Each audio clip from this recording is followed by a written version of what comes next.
Welcome to Loco Gringo, Mexico, the place where we transform a tourist into a traveler, because you deserve to see more of the world than just what's in a guidebook. Each week, we talk with amazing locals who know the Riviera Maya and Yucatan like only a local can, and get them to share their tips and insights on the local scene, culture, and cuisine from a local's perspective. So, pour yourself a margarita, grab a comfy chair, and let's get the show going. Welcome to Loco Gringo, Mexico, everyone. My name's Kay Walton, your host, and today we're going to be talking to Erika Flores. She's a veterinarian who's trained in Mexico City, and she works for the International Fund of Animal Welfare. And for the last 6 years, she's been focused on the humane management of the dog and cat population here in the Riviera Maya. And she works with a lot of local veterinarians and animal protection groups here on the coast. Erika's going to share with us today some great tips about how you can get involved in animal welfare if you're down here on vacation, but also some things to keep an eye open for, that apparently not all animals you see out there are in distress. She also has some insights in terms of photographs with wildlife as well. Hey, Erika, good morning. How are you? I'm fine, and you? How are you? I'm doing great, thanks. So glad you could come on the show. We're glad to have you. I wanted to find out, I know that you're friends with some of our staff here at Loco Gringo, and I wanted to get a little bit more in depth about your journey and how you wound up here in the Riviera Maya. Well, I ended up here like kind of an adventure. I had a really nice work in Mexico City, but because of my relationship back then, my partner had to move to Quintana Roo, and that was the perfect excuse to leave the stressful Mexico City. I love my job, but it was just too much. I was already, feeling the stress and getting anxious and ill, and so that was the perfect opportunity to just start over. And I'm a veterinarian, so animals are everywhere. And I said, well, why not? And so I moved here. And it was just a few months after that I got involved in my current job. So how did you get involved then with the International Fund for Animal Welfare? I mean, how did all that come together? Well, back in my old job, in another job, 2003, I was working for the government in the wildlife division. So that wildlife division had a lot of contacts within the NGOs, and one of the largest, was IFAW. So back then they had an office in Mexico City that ran several programs, and one was sea turtles conservation and various. So I got to meet them back then and work with them, but being in the government.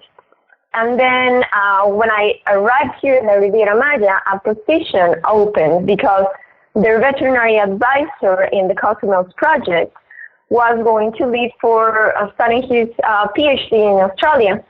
So they needed a veterinarian, and they had already know me, so we started talking, and well, they liked my resume, and we just started learning how to work with the dog population, humane population management here in the Riviera Maya and all these places, and also cats, of course.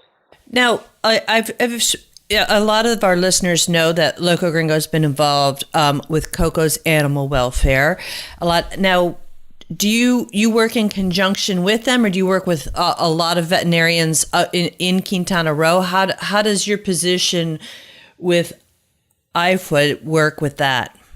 Well, we as IFAW work with several stakeholders, actually all the stakeholders that you can think about in terms of municipalities, federal and state governments, the veterinarian community, the community, citizens, just regular people who may own or not own cats and dogs, or even like them or not. Those are stakeholders to us as well. And of course, all the animal protection groups that are so important. So Coco is our local partner. We all get together as animal protection groups, and we talk and we have meetings, but our formal relationship and agreement is with Cocos only, so we grant them, and we are committed to improve and make this project greater, so one day they won't need us and the community will be just supported by them only. Oh, wonderful. That's great.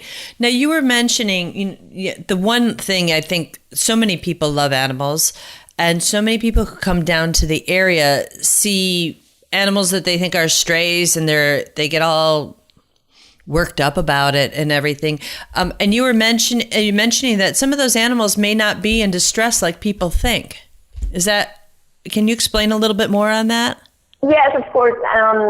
Well, people from all around the world just come in and want to meet this beautiful place. And when they wander themselves a little bit more than just Fifth Avenue or the very touristic area, they can see how people live. And some of the people are used to have their dogs and cats roaming around. Well, that not necessarily means that those dogs are in distress or they need help or even to be rescued. So I would like everyone that comes to understand that our culture is a little bit different, and our attitude sometimes regarding dogs is, for example, if I have a dog and I don't have a fence, I might let him roam around because that's the only thing that I can do for my dog, or I can tie him sometime in the day. But we've found through surveys that we've done that people don't want their animals tied 24/7, so they untie them during the day, and then they tie them back sometimes just for protection, so they can keep the family safe and have them around during night. So what I would recommend is just have a look at those dogs. Normally, most of the dogs will know their surroundings, will be even very smart crossing the streets, and some may not. Some may be just loose or lost, or maybe just following, the smell of a dog in heat, and so they will roam around and maybe even get lost. But if you find a dog that it's very secure of himself, just really walking very assured that he knows where he is going, and he is not skinny, his food looks okay, well, then you just calm yourself and think that that's a dog that has a different life than yours at home, but he may be very, very happy. And actually, we have found that the components of animal welfare, what an animal needs, comes to also exercise and socialization. And really, really, believe me, some of these dogs have an incredible social interaction with their community. They may visit a neighbor, they go to a store and get a snack. They have all these interesting connections within their community that are not necessarily bad, actually the opposite. That's an excellent point, and I think, and I probably am guilty myself. Is I'm looking at animals and thinking they may be in distress or something, and comparing them to, what I'm accustomed to, my traditional ways of taking care of my dog and things. And I think we need to remember that, as we need to respect the culture when people are visiting the area, and how, when it comes to animals, that it may not be just like it is at home. Definitely. And that's what we're trying to do. For a Mexican average worker, going to the veterinarian can be very expensive. Veterinarian care here is more expensive than your personal care. You can go to 20 pesos or 40 pesos consult, but the dogs and the cats cannot be less than 200. So just that is a consideration. They might not know it all, but they do their best as caregivers and as animal owners. Now, what would be your advice then to people who are visiting the area, who are dog and cat lovers, who want to be involved to help in animal welfare while they're in the area? Do you have any recommendations? Oh, yes, of course. Well, there's several organizations within the area that work with the animals that are really in need. So one, and starting with Coco's, what they do is sterilize animals at low cost for all the animals in the area. And they also have a program that is really free for those that cannot pay or cannot afford it. And that program goes also to the animals that are considered stray or just with caregivers but not on a specific owner. So those are like community cats or community dogs. That's how we call them. So these animals will be embraced by certain members of the community, will be taken care of, but they don't have a specific person that will pay for their expenses or something like that. So those animals can be spayed and neutered for free at Coco's, previous appointment, of course. So that's one point. One organization. Another one is SOS Erika. You can go and meet some doggies, play with them, socialize with them. You can even participate in some of the activities they have. SOS Erika, it's just one of the shelters, but as you know, Playa Animal Rescue is there. They have their Saturdays. You can go and help them bathe the dogs. There is also another one that is Colección Animal. So those shelters are the ones that actually take in the dogs that are in distress. They find them homes, and the other animals that really don't need our help, or they may need it just a little, but they don't need to be taken away from that place, then that's actually the best way to help them. So you can sponsor surgeries, you can just get your hands on. Coco's also has some projects, so you can be a volunteer. And so that is actually my approach. One of my suggestions for the tourists that want to do something. One of the things that you need to consider is that when you come as a tourist and your complaint is you have too many dogs in the street, then the government receives that information, and so the immediate thing to do is, okay, take them away. And those dogs have owners, or they have caregivers that may not know better than that, but we're trying to work with that. And there is no shelter big enough to hold all the dogs in the street. There is just none. And so before we come into a matter of having too many or not having resources to feed them, so we really need to work within the community and with the government and also with the tourists, so the animals can have a good animal welfare. Great information. Let me pose this question to you, because working for an international organization like IFAW, did you have opportunities to go to other countries to go and work on other animal projects, or have you always been here in the Riviera Maya? Yes, I have been very fortunate, and I have been able to work in other countries. Before working with IFAW even, I was very fortunate to go and have some wildlife experience in South Africa and Kenya. And being involved with IFAW, I've been in South Africa back again. They have a great project that works in the township and provides adequate care, veterinary care to the caregivers of the pets that live in the township. So that was a great experience. These people are really, really poor. They don't have sometimes how to feed themselves. And so asking them to feed their pets is really, really hard. Making sure that their pets have something to eat every day, or even clean water when it's very hard to have it themselves.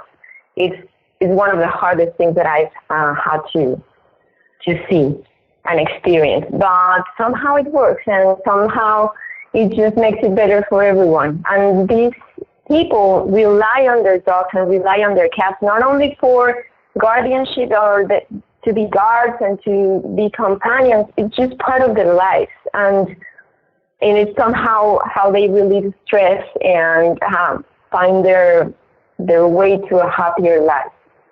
You know, it's a wonderful experience to see that. And here in Mexico, and here in the Riviera Maya, where I get to work, and when I go to the communities, the poor communities that you don't get to see as a tourist, I get to see that bond between the owners and the dogs and the cats they have under their care, and it's really fantastic.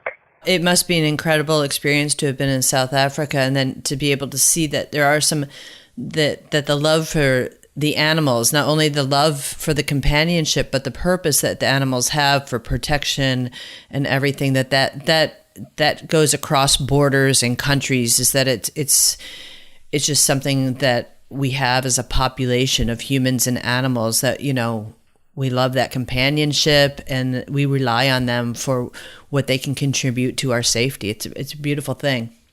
It is. What keeps you, I mean, have you had opportunities to move and you just said, no, I'm going to stay here in the Riviera Maya? What keeps you here in the area as opposed to packing up and going to some exotic foreign land like, I don't know, pick Australia or another country or another part of Africa? Why do you stay here?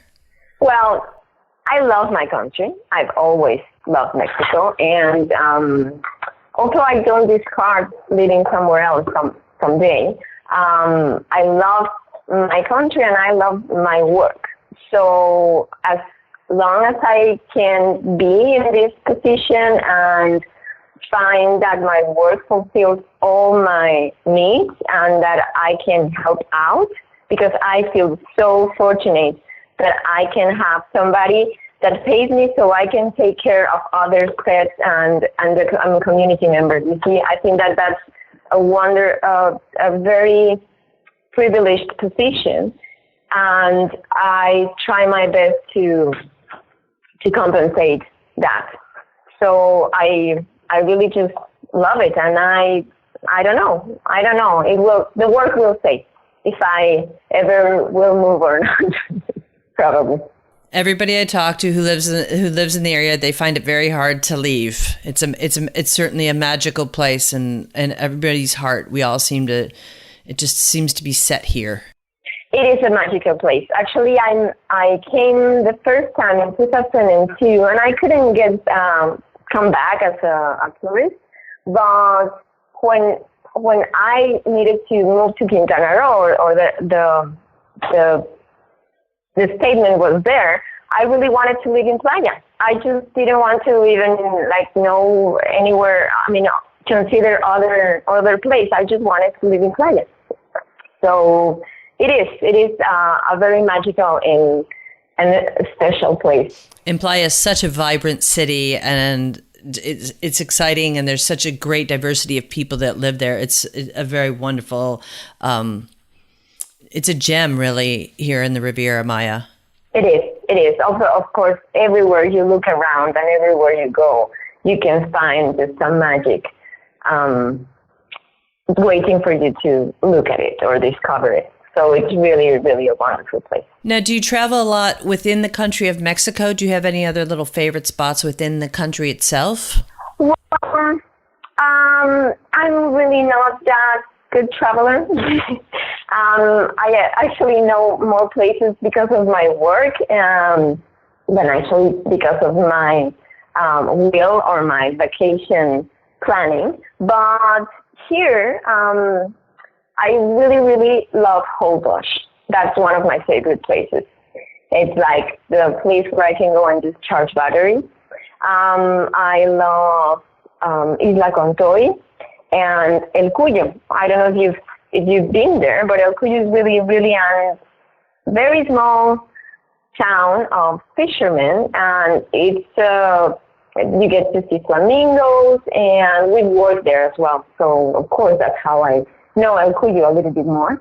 But other than this side of the country, I really love the center of Mexico. There, you can see these forests and mountains. I just love that.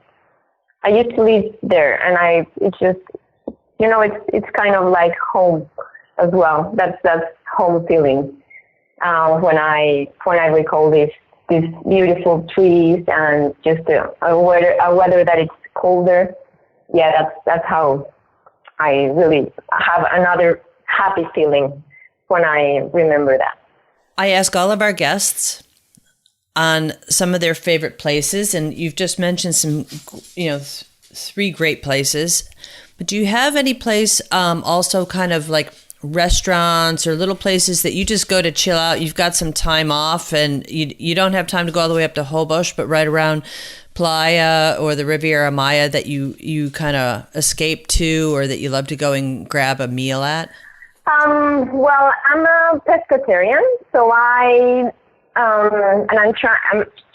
normally try to go as vegan as I can, but sometimes I get to eat fish. So I love that we have so many vegan options now at Playa and everywhere, actually. It's really, really fantastic. I love going to Puerto Morelos, have a pizza. I really love doing that, or go to La Cova del Chango. That's one of my favorites as well, and just have a walk by 38 on the beach. And even though the beach has not the wide, it's not as wide as it used to be, but it's still a beautiful, beautiful beach and a beautiful ocean to have a look and to enjoy. I think those are my. I love just walking and grabbing whatever, a coffee, a tea. So many options that you can have in Fifth Avenue. Also, I really don't go as often, but I do enjoy doing that as well. Well, Erika, if people want to drop you an email and say hello to you, or ask a few more questions about what they can do to help out the animals here in the area while they're visiting, how can they reach you?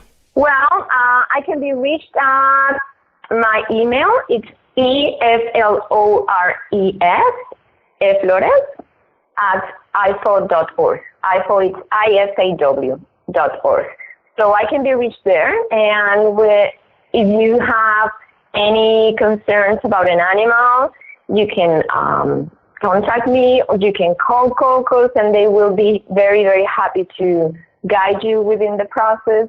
I am really happy because through not only their spay and neuter project, but also their programs that work with members of the community that rescue animals, they have been able to save a lot of animals and to prevent diseases. So I think that the best people to go to is Coco, and just when you come and visit us at this beautiful, beautiful and enchanting place, please, when you look around and you find dogs and cats that you think they may be suffering, just relax and think twice, look, observe really what they look like, how their coat looks, if they are skinny or not, if you can see the ribs, and just really if they seem okay and they are not disoriented, just think that that's a happy town dog that just got somehow to live in this Playa del Carmen or Riviera Maya or other town that just got very big suddenly. And that's how cultural differences meet with cities that are in really, really development. So just consider that, and please don't take pictures with wild animals. Don't ever take that. I know that sometimes the speech is that you are helping protect them and etc., but it's really not the case. Really, the wild animals belong in the wild, and those that are there with the purpose of education, then they are in a sanctuary and there is just no human contact. So please think twice before you do that, and please help us protect them with your acts and with your choices. Thank you. Excellent advice. Excellent advice. Well, I can't thank you enough, Erika, and I invite everybody to visit our show notes today, and I will have some information about how you can reach Erika and give you some tips on some of these great places that Erika's mentioned. Well, thank you so much, Erika. Thank you, Kay. Thank you so much, and thank you also for your support.